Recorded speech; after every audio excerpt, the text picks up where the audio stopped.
자, 이번 시간은 12쪽이죠. 22절 인사행정의 전개과정 한번 합시다. 인사행정의 전개과정 보니까 여러 가지를 제가 한번 해볼게요. 이거 가지고 전리품은 승리자에게로 역관제 그러죠. 아주 쉽게 한번 해볼게요. 조선시대 관료가 되는 길이 두 가지 있더라고. 공신 자녀들은 과거 시험을 거치지 않고도 출사를 할 수 있단 말이야. 관료가 됩니다. 그런 제도를 음서제도 그러죠. 음서제도. 현대판 금수저 오랜말로 보다 금수저가 바로 음서제도 그래요. 지금도 마찬가지야. 대통령 선거운동 당시 정당에 가입해서 열심히 도와준 사람을 대통령이 고맙다. 보훈 인사. 그랬다 우리가 스포일 시스템 그러죠. 역관제. 전리품은 승리. 스포일 시스템 그러죠. 스포일스 시스템. 쉽게 말하면 정치적인 충성심에 의해서 공무원으로 선발된다. 음서제도, 현대판 금수저를 말하는 거야. 금수저, 음서제도. 그 다음에 너 안 되겠다 해서 나타난 게 조선시대 흑수저. 흑수저들도 이제 실력만 있으면 공무원이 되는 거야. 개나리부 좀 짊어지고 경복궁에서 시험 봅니다. 뭐다? 과거제도. 과거제도. 이게 현대판 실적제를 말하는 거야. 개천에 응한다. 실적제죠. 메리트 시스템. 뭐가 된다? 메리트 시스템. 실적제. 여러분들을 말하는 거야. 공개경쟁. 자, 누구나 다 기회를 균등히 줘. 기회를 균등히 줘서 공개경쟁 채용시험에 합격하면 신분 분양 해주겠다. 그런 공무원을 뭐라 말한다? 실적제 그럽니다. 실적제. 그 다음, 근데 이 문제가 터져. 실적제는 기회만 균등히 줬단 말이야. 기회만 균등히 주다 보니까 결과는 불균등이야. 결과는 불균등. 그래서 결과도 균등히 가져오는 게 진정한 평등이다. 이게 진짜 평등이다.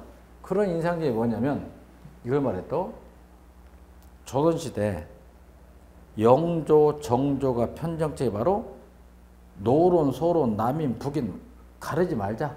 탕탕평평. 뭐가 있다? 탕평책. 탕평책을 대비했죠. 이 탕평책을 우리가 균형인사 뭐라 부른다? 균형 잡힌 인사. 균형인사 그래요. 그런 균형인사를 우리는 대표성 관료제 그래요. 대표성 관료제 그럽니다. 리프레젠티브 뷰로크러시. 리프레젠티브 뷰로크러시. 이렇게 말하죠. 그래서 결과를 균등히 한다. 즉 수직적 형평성에 기여한다. 그게 바로 대표성 관료제. 근데 문제가 뭐냐? 결과를 균등히 하다 보니까 많이 가진 자, 적게 가진 자 누가 역차별을 당한다. 누가 역차별을 당한다? 미국 사회에서 흑인, 백인 누가 역차별을 당할 수 있지? 백인이 역차별을 당할 수 있다. 그런 제도가 바로 뭐다? 대표성 관료제다 이거야. 그래서 역관제, 실적제, 대표성 관료제. 족보 잡았죠? 자, 그럼 하나씩 봅시다. 역관제는 정치적 충성심. 요즘에 코드 맞는 사람끼리 한다. 코드 인사, 음서제도. 윤창중보 대변인. 예를 들면 시대전개 1829년에서 1882년이죠. 1829년에서 1882년까지. 여기는 뭐 1883년부터 30년대. 이건 1945년 뭐 이거. 도널드 킹스리의 리프레젠티브 뷰로크러시. 그래서 이제 4년 임기법이야. 대통령 임기도 4년. 거기에 따라서 공무원 임기도 4년 맞춰라 이거야. 5대 대통령 누구다? 멀로주의 해서 멀로주의 그러죠. 이걸 정착화시킨 대통령이 7대 대통령이 앤드류 잭슨. 공직경질제를 대비했죠. 물갈이 하자. 뭐다? 공직경질제. 정치와 행정을 볼 때 이 당시 행정은 정치에 예속되어 있다. 정치, 행정 이런 놈이죠. 특징을 봤더니 신분 보장이 안 돼. 그 대신 대통령하고 정당원이 같은 배를 타고 한다. 정치적 책임을 져. 다음 선거에서 더 많은 표를 얻기 위해서는 국민들의 눈치를 봐야 돼. 해서 민주성, 대응성 가져. 민주성, 대응성 높이고요. 그 다음에 남부, 쉽게 말하면 카우보이들, 서부 개척민들도 공직에 들어올 기회를 준 거야. 그래서 정치, 사회에 기여했다. 그리고 정당 정치하에 정당 정치하면 뭐가 된다? 역관제. 역관제. 그 다음에 2년을 봤더니 민주성, 대응성, 반응성이죠. 외부 통제, 외부 행정 통제 용합니다. 정치가들이 공무원을 통제하기 좋다는 거야. 외부 행정 통제 용해다. 그다음에 공직 특권화를 타파해. 공직 특권화 타파로 인한 공직의 문을 개방했어. 동부 귀족계급만 공무원이 되는 게 아니라 서부 개척민도 공무원이 되게 해준 거야. 공직의 문을 개방했다. 왜냐하면 앤드루 잭슨이 카우보이 출신이거든. 카우보이. 형평성, 공직문호 개방, 형평성, 민주주의 구현. 실적계는요, 공개경쟁 시험이죠. 개개인의 능력, 성적, 실적, 기술, 즉 생애성이 아니라 뭐다? 업적성이에요. 업적성 기준. 과거제도 여러분들 1888에서 1930년이니까 과학적 관리법. 이튼이라는 학자가 만든 이튼 보고서를 참조해서 만든 게 바로 펜들턴 액트야. 미국 오하이오주 상원의원인 펜들턴이 만들었다 해서 펜들턴 액트. 펜들턴법. 이건 행정이 정치로부터 독립하는 거야. 정치 행정 이원론.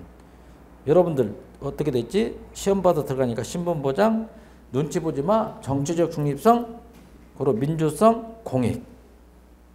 정당에 충성하는 게 아니라 국민한테 봉사한다 해서보다 공익. 2년을 봤다가 과학적 관리법이니까 전문성, 능률성을 높이고 정치 자금을 갖다 줄 필요가 없어. 실력으로 이제 공무원이 되니까 부패를 방지해. 근데 문제, 그 다음 기회균등, 기회만 균등으로 인한 뭐다? 민주주의로 수평적 형평성 구현.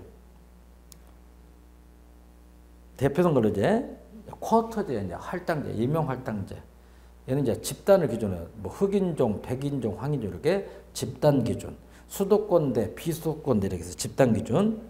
탕평제, 요즘 뭐 비례대표제, 균형인사, 다양한 충원이죠. 1944년 도널드 킹스리의 리프레젠티브 뷰로크래시를 발표했죠. 1944년. 뭐 연도는 뭐 의미는 없지만 아무 의미 없고. 그다음에 어퍼머티브 액션, 우리말 적극적 조치 그런 거야. 불리한 소외된 계층을 적극적으로 공직에 끌어든다. 뭐 장애인 의무 채용제, 그다음에 지역인재 추천제, 전부 다 어퍼머티브 액션 그러죠. 적극적 조치. 근데 문제가 뭐냐? 특징이 어때? 자칫 잘못 운영하면 역관제로 전락할 수 있어. 그 대신 자기 계층의 백인종은 백인종의 이익을 대변하고 흑인종은 흑인종의 이익을 대변해. 행정의 책임성을 높이고 사회적 형평성을 가져올 수 있죠. 결과 균등해서 수익적 형평성에 기한다. 근데 문제는 뭐냐면 역차별 초래보다 역차별 초래.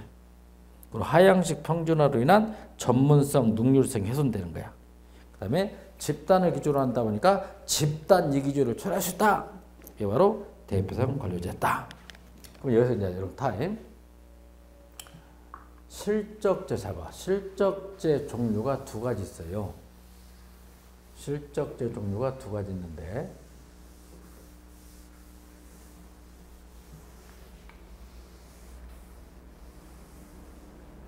실적제 종류 이렇게 나눌 수 있어. 실적제도 미국의 실적제가 있고 한국의 실적제가 있더란 말이야. 그러니까 우리가 보통 실적제면 미국하고 한국 나눠진다. 이게 재밌다고. 미국은 실적제 중에서도 개방형을 추구해. 뭐다? 개방형. 응? 외부에서 전문가를 유입한다 이거야. 우리는 자체 승진하니까 뭐가 되는 거지? 폐쇄인 거래. 폐쇄. 개방형이냐 폐쇄. 얘는 스페셜리스트 전문행정가 우대. 우리는 제너럴리스트 일반행정가 우대. 일반행정 우대. 그리고 이쪽은 주로 산업사회. 반대로 농업사회. 그렇지? 농업사회. 미국의 실적제를 주로 우리가 직위분류제 그럽니다. 아까 들어봤지? 직위분류제 그래. 직위분류제. 이쪽은 상대적으로 뭐가 되는 거지? 계급제 그래. 뭐된다? 계급제. 계급제. 그 다음에 이쪽 실적제를 그냥 이렇게 말해. 그냥 실적제 그래. 실적제. 한국의 실적제는 다른 말로 직업이 공모이다. 읽어보자. 뭐가 되는 거지? 직업 공모. 직업 공모. 이렇게 나눠서 정리를 해줘야 돼. 그래서 엄밀히 말하면 실적제는 무엇을 비판해서 나타났냐면 뭐지? 역관제야. 역관제를 비판해서 나타났다. 근데 실적제를 또 두 가지 나눌 수 있다. 미국의 실적제를 주로 직위분류제, 실적제 그래. 한국의 실적제를 계급제 주로 뭐다? 직업공무제. 이렇게 말한 거예요. 이렇게 정리를 해줘야 되죠. 그래서 미국은 잘 봐. 미국은 직위분류제를 도입하니까 1급에서 18등급 모든 공무원이 다 전문가야.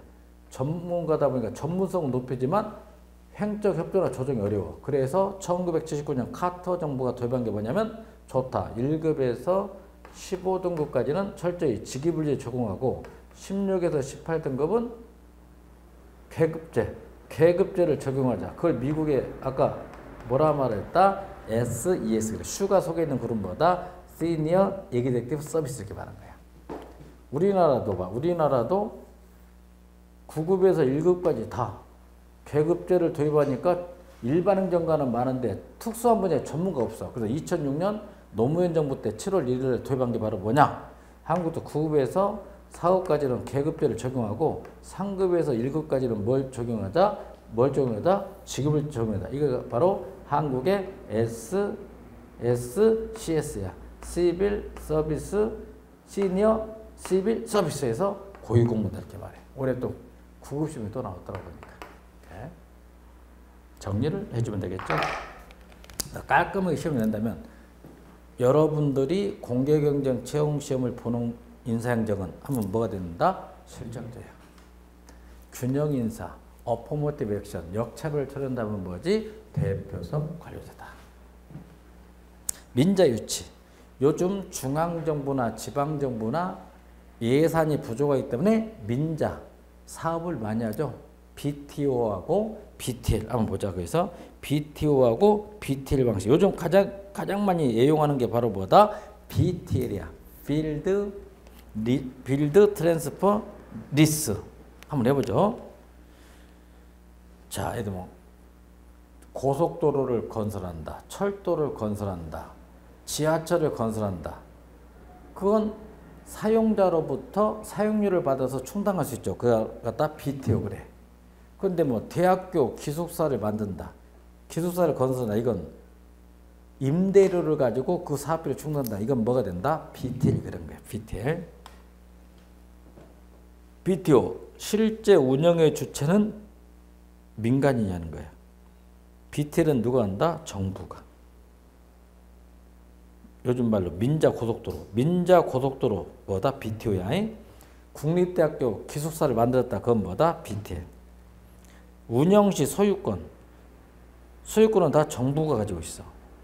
그럼 투자비를 어떻게 뽑아먹냐? 고속도로 뭐다? 통행료. BTL은 뭐다? 임대료. 소유권 이전 시기는 전부 다 뭐다? 준공시점, 준공시점. 준공시점, 준공시점. 그래서 수익성 사업. 수익성 사업하면 뭐다? BTO. 비수익성 사업은 뭐가 된다? BTL. 예를 들면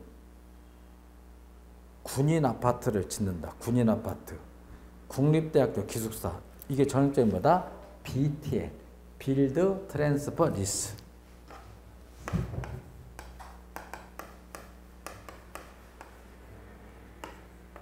트랜스퍼 리스. 임대료. BTL. 많이 이용하고 있죠 지금.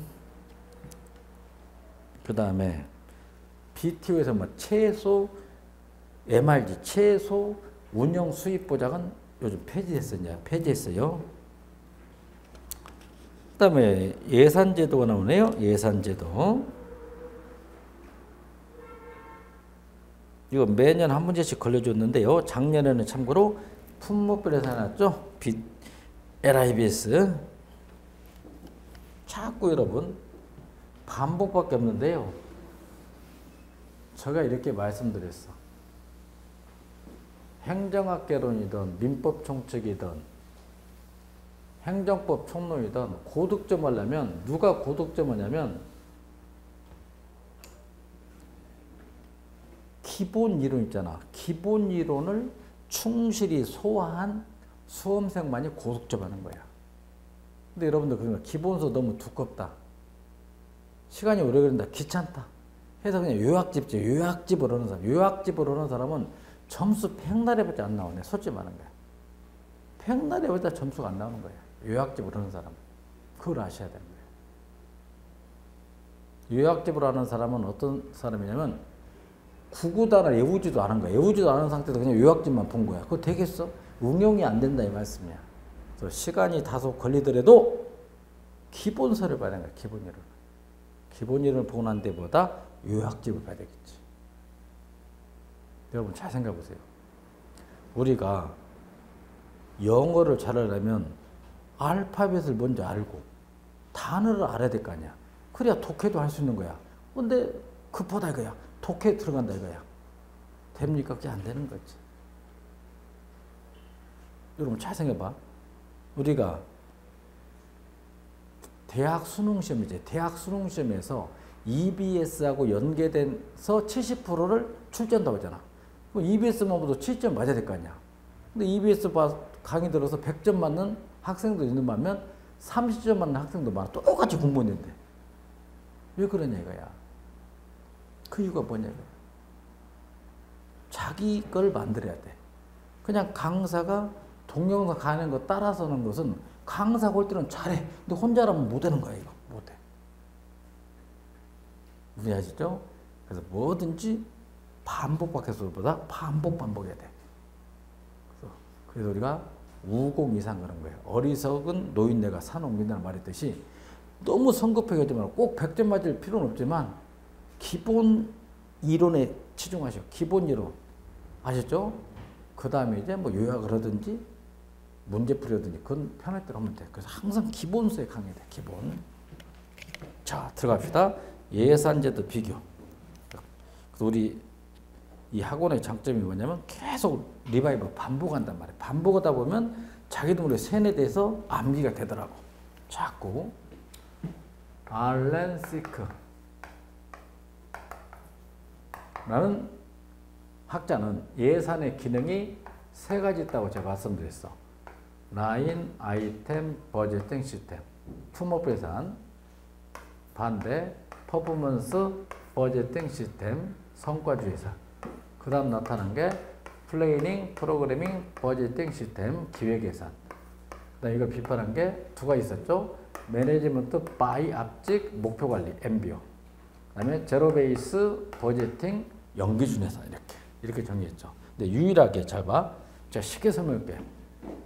예를 들면 2017년 예산이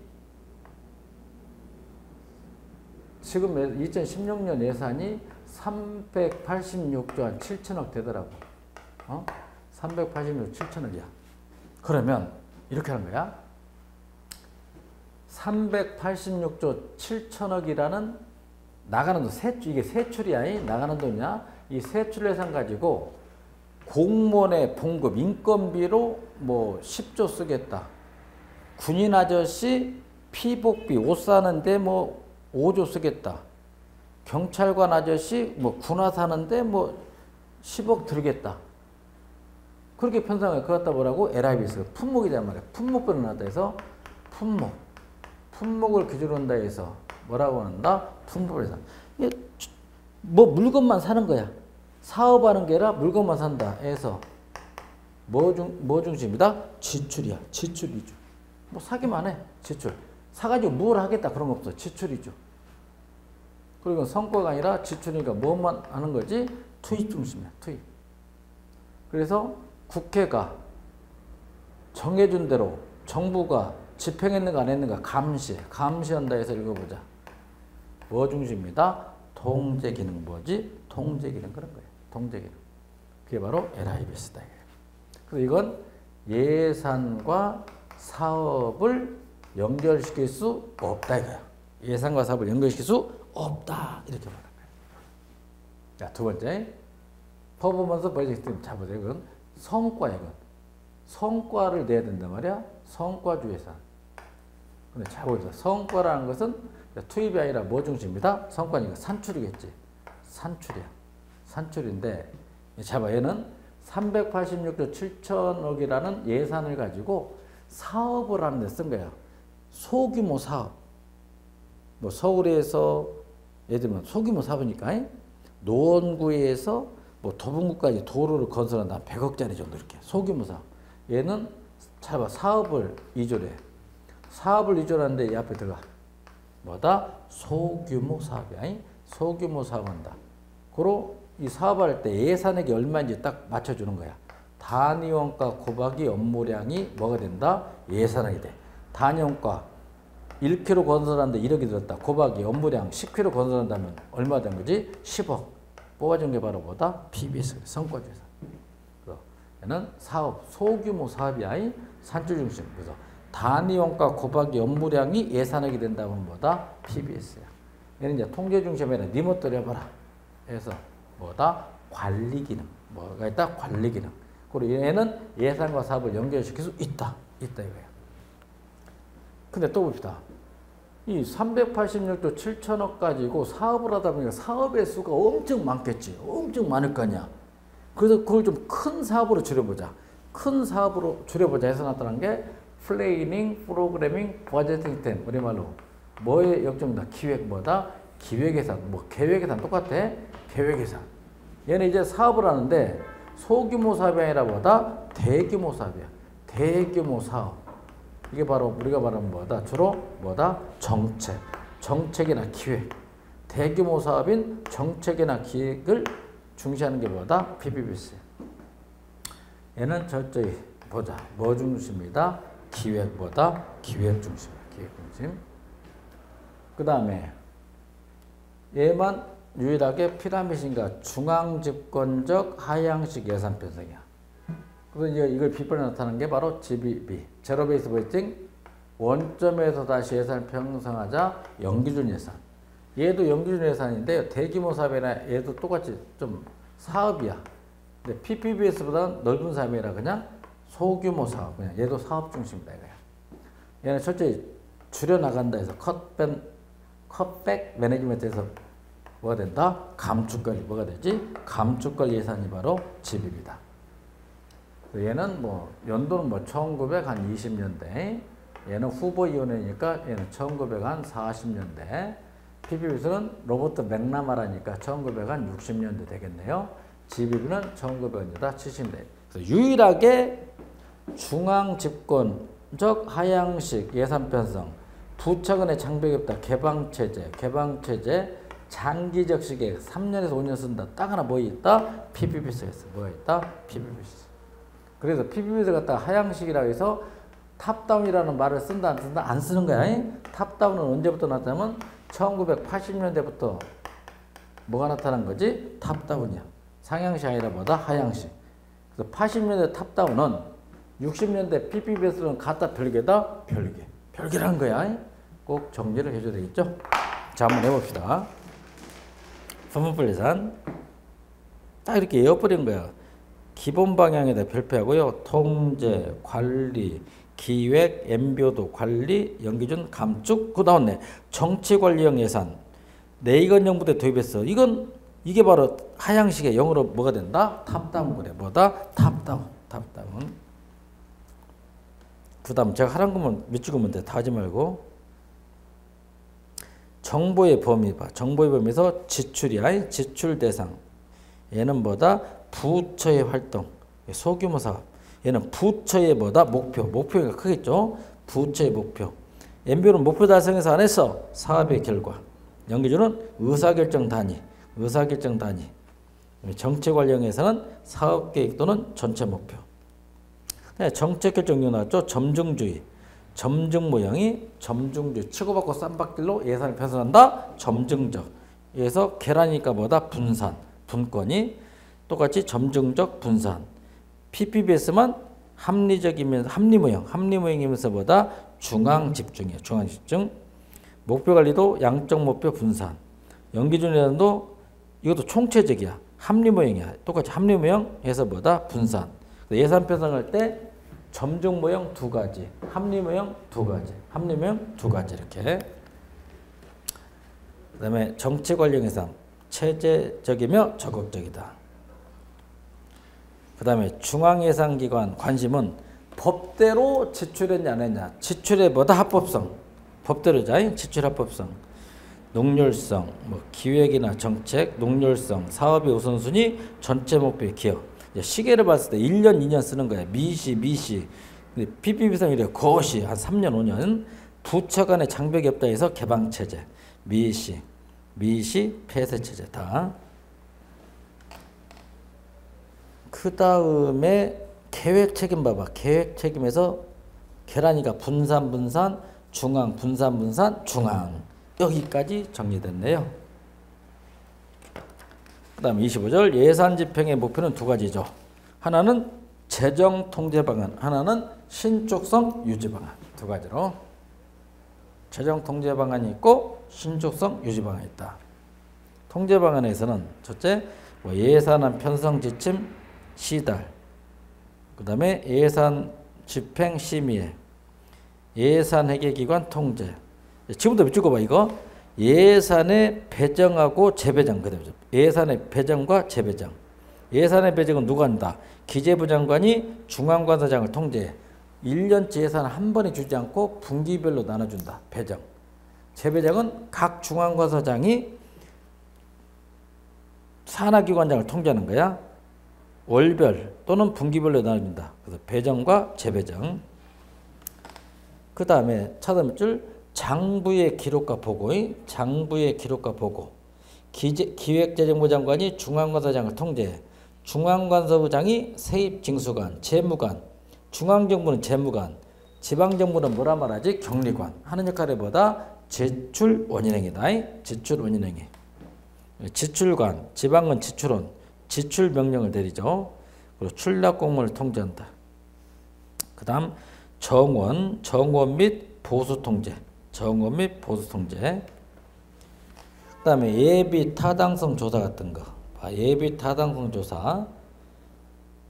경제성을 알아보는 기준이 뭐였다? 민감도 분석이야. 민감도 분석. 그래서 기획재정부가 하는 게 뭐지? 예비 타당성 조사. 그 다음에 각 부처가 하는 건 뭐지? 타당성 조사. 그 다음에 신축성 유지 방안이 중요해. 이용과 전용 이체 참 중요하죠. 이용 전용 이체.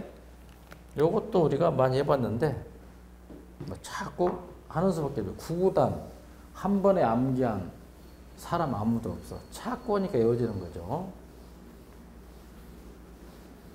예산 편성 과목 구조가 이렇게 되어 있죠. 이렇게.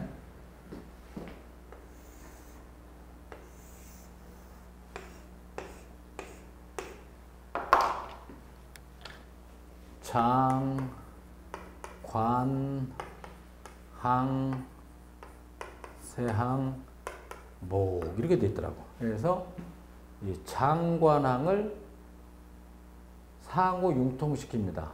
예산의 이용. 국회 승낙이 필요해서 입법 과목. 국회 사전 의결이 필요해서 사전 의결 원칙. 그런데 용도 조건이 정해지지 않다. 한정성 원칙의 예외가 돼. 목적의 금지. 한정성 원칙 예외. 세항과 목을 상호 융통시킵니다. 예산의 전용. 그리고 행정부 승낙이 필요하다. 행정 과목. 사전의결 원칙의 예외, 한정성 원칙의 예외. 고로 이용보다는 전용을 더 많이 활용하겠죠. 이용 전용. 그 다음에 정부조직법이 개정되었다. 이에 따라 예산도 변경한다. 예산의 이체. 이체. 정부 조직 등에 관한 법령의 제정, 개정 또는 폐지로 인하여 그 직무와 권한이 변동 시 예산도 변경시키는 것. 이체 시 대부분 예산 이용 또는 전용을 수반하죠. 우리 행정사 1회 시험에 또 나왔던 문제죠. 그 다음에 2월도 두 가지. 미리 예측하고 넘긴다면 명시월. 부득이한 사고로 어쩔 수 없이 넘겼다면 사구이월, 명시월. 지출 미확정이 예측 가능한 시점. 지출을 하지 못할 것이 예측이 가능했을 때 이건 사전의결 원칙에 적용을 받아. 제2월도 제2차 2월이 가능합니다. 근데 사구이월은 뭐냐? 지출 미확정 예측 불가해. 예측이 불가능할 때 이건 사전의결 원칙 예외가 돼. 이건 제2월이 안 돼. 제2월이 불가능하다. 그 다음에 예산 성립 후 연도 내에 지출을 행위를 하였으나 당초 예측할 수 없던 사유로 지출하지 못한 경비와 지출 원인 행위를 하지 않은 부대 경비에 대해서 인정해 준다. 그 다음에 거기까지 정리를 하고요. 다음 배령에서 또 예산의 이용 전용 이체가 있고요. 그 다음에 명시월, 사구월, 기타가 있고, 그 다음에 예비비를 봅시다. 예측할 수 없는 예산의 지출 또는 예산의 초과 지출에 충당하기 위하여 세입세출 예산에 계상된 금액. 일반에게 예산 총액의 100분의 1 이내의 금액을 예비비로 계산합니다. 1% 이내. 예비비. 그 다음에 예비비의 종류가 몇 가지 있죠. 일반 예비비는 일반 목적으로 쓸 수 있고, 목적 예비비가 있어. 이건 특정 목적, 봉급, 공공자금, 금량비, 부족액이, 그 다음에 재대책비만 쓴다. 공무원 보수 인상을 위한 인건비 충당을 위해서 사용 목적을 지정할 수 없음. 예비비를 가지고 공무원 보수 인상에 쓸 수는 없다. 그 다음에 예비금 있죠. 또 예비금, 독립기관, 아까 독립기관의 재정적 독립성 보장 위한 예비적 경비, 독립기관장 승인하에 지출하죠. 예비비는 한정성 원칙 예외야. 초과 지출됐죠. 사전의결 원칙 예외야. 근데 이게 재밌는 거 보면 예비비는 총액으로 결정한다. 이때는 사전의결 원칙이야. 예비비 지출은 다음 국회 승인을 얻으면 돼. 그리고 사전의결 원칙에 예외가 된다. 예외. 또 용도 조건이 정해져 있지 않지? 한정성 원칙 예외. 이렇게 돼요. 다시 한번.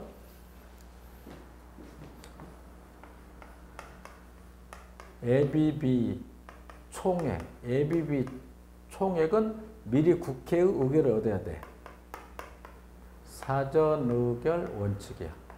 근데 예비비 지출은 기획재정부 장관이 관리하는 거야. 그 다음 국회 승인을 얻으면 돼. 사전의결 원칙에 예외가 돼.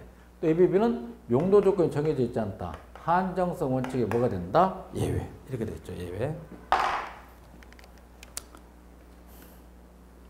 네, 계속비 한 5년에서 한 10년 정도 공사하는 데 쓰는 돈이 계속비 그러겠죠. 완성에 수년을 요하는 공사나 제조 및 연구개발 사업에 대해서 경비의 총액과 연비액을 정하여 미리 의결을 얻은 후 수년에 걸쳐 지출하는 예산이죠. 또 매년 나가는 돈, 연부액은 매년 별도 국회에 또 의결을 얻어야 돼. 의결을 얻어야 된다. 네.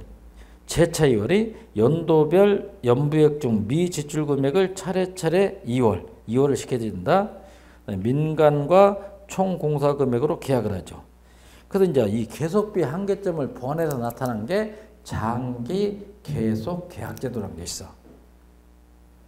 총공사 금액으로 계약하지 못하고 총공사 금액으로 입찰만 하고 각 개년도 예산 범위에서 계약을 합시다. 장기 계속 계약 제도. 그다음에 국고에서 빚을 갚아주는 돈을 갖다 국고 채무 부담행위.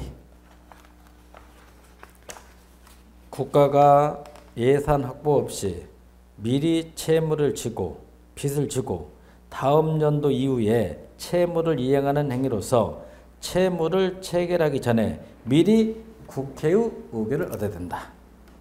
그리고 이제 또 법률에 의한 것과 세출 예산 금액 또는 계속비 총액 범위 안의 것은 제외야. 그다음 채무 부담 권한만 부여한 것이므로 다음 연도 이후 채무 부담에 대해서는 또 별도의 국회 의결을 거쳐야 돼. 그리고 얘도 1년이 지났으니까 한정성 원칙 예외, 연도 경과 금지, 즉 1회계연도 독립 원칙 예외가 되겠죠. 국고 채무 부담이 총액 계상 예산 사업, 총액 규모만을 정하여 예산에 반영시키는 사업, 예를 들면 대상 사업, 공기업 공업 기반 기술 개발 사업, 하천 치수 사업, 특정 연구 개발 사업, 그 밖의 대규모 투자 또는 보조 사업, 총액 계상 예산 사업. 그다음에 신축적 자금 관리에서 재정증권 발행, 기재부 장관이 발행하는 1년 미만의 단기 증권, 한국은행에서 빌린다보다 차입금, 한국은행보다 일치 빌린다보다 차입금, 국고 여유자금 운용, 일정 기간 지출이 예정되어 있지 않은 자금을 사용하겠다. 기타 집행상 신축성 제도의 추가 경정 예산 있죠. 추경 예산, 추가 플러스 경정, 추가 경정 예산. 우리 1회 시험 문제. 본예산 의결 후 변경하여 편성한 예산. 편성 시기 횟수는 제한을 두지 않으나 편성 요건은 제한이 있죠. 남북 관계, 실업자 수가 늘어났을 때의 추경 예산.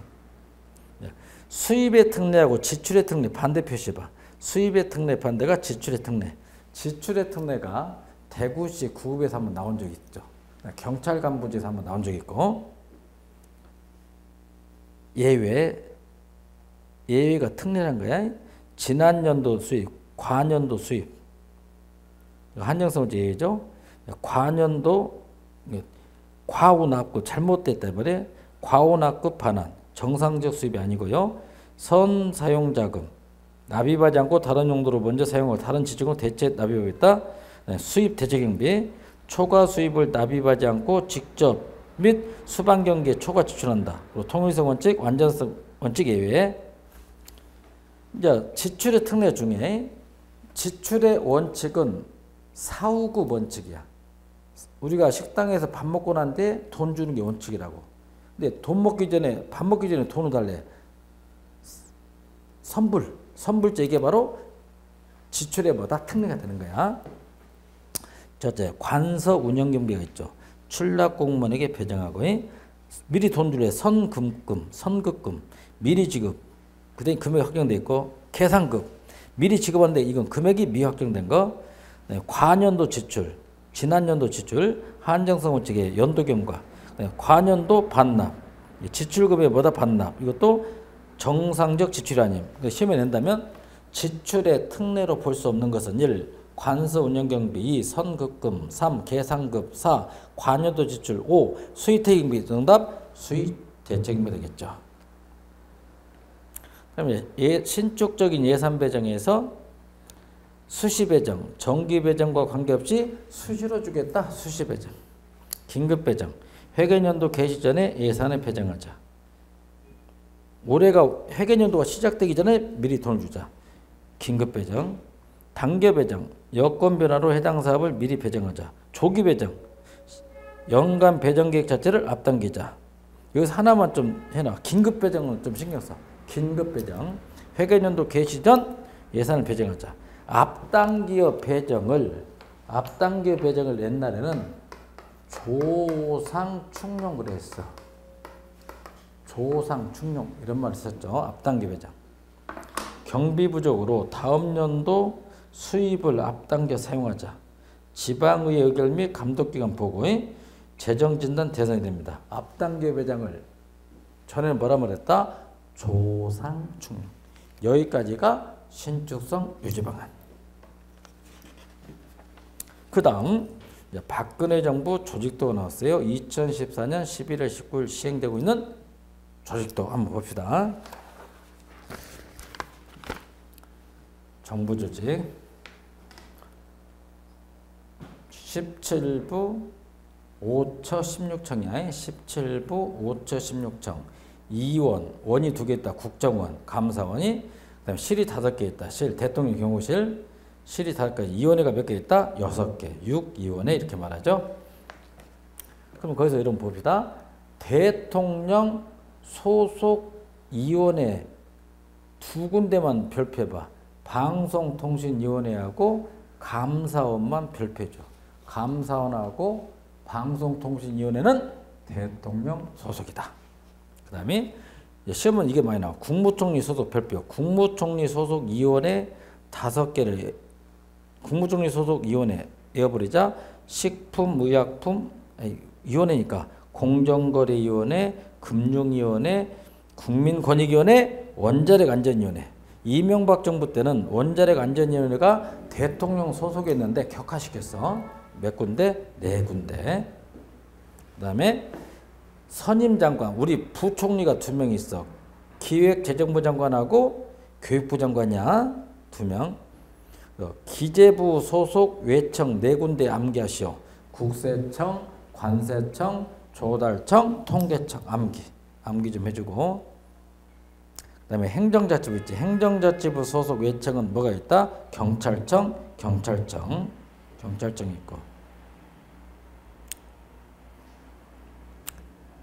그 다음에 국토교통부 봐봐. 국토교통부 소속의 외청은 공통점이 있어. 정부 조직법이 아니라 뭐다? 특별법이야. 특별법으로 설치한 청 2가지. 행정중심 복합도시건설청, 새만금 개발청. 얘는 정부 조직법이 아니라 특별법상 기구다. 좀 정리해주고요. 거기 쭉 이렇게 나왔죠. 인사혁신처는 소총심사위원회고, 국민안전처는 국무총리 소속, 중앙인상제기관 인사혁신처, 그러니까 특별법상 기구, 복수차관부처에서 행정자치부는 제외됐어. 그러면 자 거기 봅시다. 복수차관부처가 6군데인데 동그랗게 봐. 기획재정부, 미래창조과학부, 외교부, 문화체육관광부, 산업통상자원부, 국토교통부. 몇 군데다? 6군데. 그래서 행자부는 제외됐어요. 이제 복수차관부처가 아니다. 그래서 여러분은 박근혜 정부 조직도를 좀 눈여겨볼 필요가 있다. 이번 시간은 여기까지. 여러분 수고 많이 하셨습니다.